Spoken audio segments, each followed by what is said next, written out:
Monsieur le représentant du secrétaire général de la CNTS, mon frère et ami Mody Guiro, Monsieur le secrétaire général du syndicat des travailleurs de l'Assemblée nationale sortant, je vous remercie et vous félicite. Monsieur le secrétaire général nouvellement élu et installé, chers membres de l'administration de l'Assemblée nationale, je voudrais me réjouir de ma présence parmi vous ce matin, parce qu'aujourd'hui, je pense que je fais partie des plus anciens de cette auguste Assemblée. J'ai foulé l'Assemblée en 1998 en tant que député du Parti socialiste. Je pense qu'il y a le doyen Alelo, Chersek, et qui encore, Moustapha Cisselo. Nous sommes rares dans cet hémicycle. Sous l'égide de Cheikh Abdul Qadir Sissoko, que je veux remercier très chaleureusement parce qu'il nous a conduits ici. Et je suis revenu en 2007, puis 2012 et tout récemment en 2017. Je l'ai dit hier, j'ai eu la chance aussi d'être successivement élu au Parlement de la CEDEAO en 2000, en 2007, en 2012 et en 2017. Si je suis premier vice-président de l'Assemblée et j'ai cultivé des relations sincères d'amitié et de fraternité parmi tout le personnel. Je vous considère tous comme des frères et des sœurs. Si vous avez un événement de cette envergure, je dois venir personnellement au nom des relations que nous avons toujours tissées et cultivées, mais au nom du bureau de l'Assemblée nationale. Je vous exhorte au travail bien fait. On ne peut pas parler de l'Assemblée sans parler de députés, mais la cheville ouvrière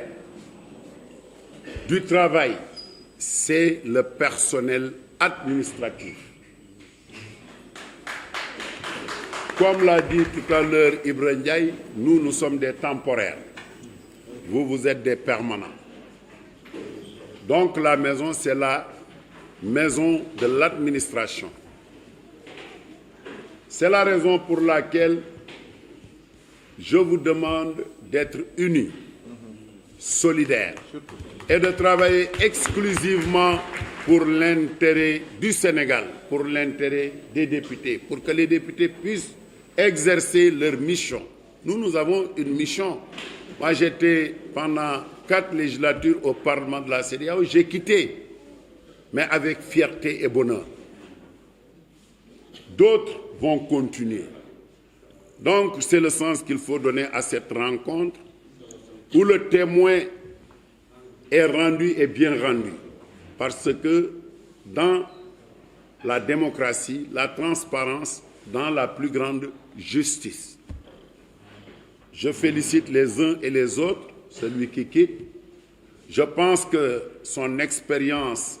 il va toujours le mettre à la disposition de votre collectif pour que vous puissiez continuer encore à exercer votre travail avec les moyens dont l'Assemblée nationale doit vous accompagner. dama leen di sant bu baax gàttal rek que yéen li leen war yéen a ngi ci ndax assemblée buñ ko tuddee député la ak personnel bi député day ñëw dem personnel day toog ba retraite kon kër gi yéen a ko moom góor-góorlu leen dëgëral seen taxawaay liggéey bu baax liggéeyu leen pour kenn Sénégal ngeen di liggéeyal ndax assemblée nationale mooy représentation bi gën a rëy boo xam ne bii peuple bi fi lañ ko teg ñu leen di waxal di voter loi ak di def li des ngeen am chance di leen gunge ci seen xam-xam moo leen fi indi kon na ngeen sax ci loolu syndicat bi it li muy jariñ mooy ngeen ànd solidaire lii manqué ci seen liggéey ngeen fexe ba wut ko ci yar ak teggin mais seet ñi leen ci war a jàppale muy bureau assemblée nationale ak ñi ngeen tudd pour ñu def ko mais lii seen àq nag ak seen yelleef it na ngeen ko laaj ndax budget bi alalu askan wi la dañ koo natt personnel am ci cër député am ci cër lii seen cër na ngeen fexe ba xam ko ndax kayit yi fi lay jaar te laaj ko fexe ba mu génn loolu mooy dëgg bi mais syndicat boo xam ne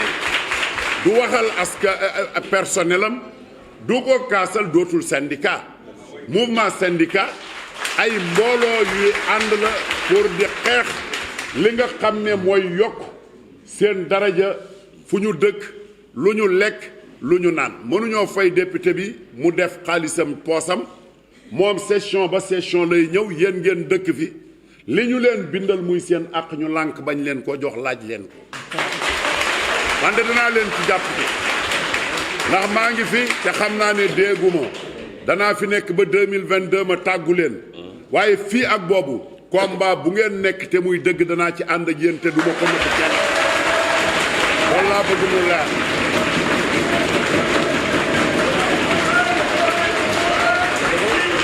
loolu laa bëgg mu leer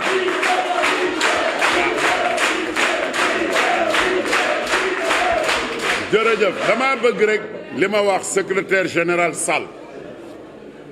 ànd leen nekk benn famille lu ngeen di laaj leen ko ci yar ak teggin mais fii kenn nekku fi di lekk xobi garab xaalis bi ñu def assemblée dañ koy lekk budget bi buñ ko wotee dañ koy génnee ci nii wala naa laaj leen seen wàll li ngeen ci war a am ngeen jël ko continuer nag di liggéey pour servir Sénégal loolu rek laa ni woon dinaa ko wax caméra yi jël ko ndax foofu laa ne ndax sëñ Mansour sëñ Babacar Sy Mansour daf ma sas wilaa na ngi toog loolu nag bu ñu la ko sasee sañatoo noppi del wax la ma wax ndax ñu bari nee nañ li ngay wax dëgg la kon luy dëgg bul ci ragal ku la mere ak ku ànd ak yow seen àq daal nañ leen ko jox maa ngi leen di sant di leen gërëm tey souhaiter plein succès ci seen ndaje mi mais lépp def leen ko ci solidarité ci yar ak teggin mais làmmiñ moom li muy jariñ mooy wax ku am soxla wax ko jërëjëf jaaraama